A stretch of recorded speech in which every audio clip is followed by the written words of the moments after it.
बरसाने थे, राधाष्टमी की बहुत बहुत बधाई, मंगल, शुभकामना। देखो हमारी लाडली जी के बरसाने में कैसी आतिशबाजी आटे में रही है। मैंने वीडियो के माध्यम से आप सबको बताई कि लाडली जी के महल में 8:30 बजे आतिशबाजी होगी और तो बरसात में एकदम धुआं धुआं है जाता हो, लेकिन लाडली जी का महल है खूबसूरत लगेगा।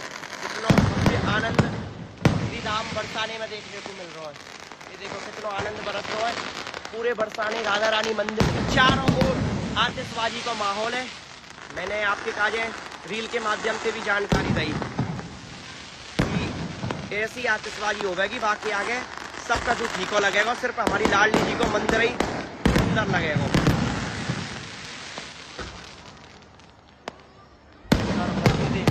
आनंद आ रहा है, इतनी खूबसूरत आतिशबाजी है कि क्या बताऊं, अलग ही आनंद आ रहा है।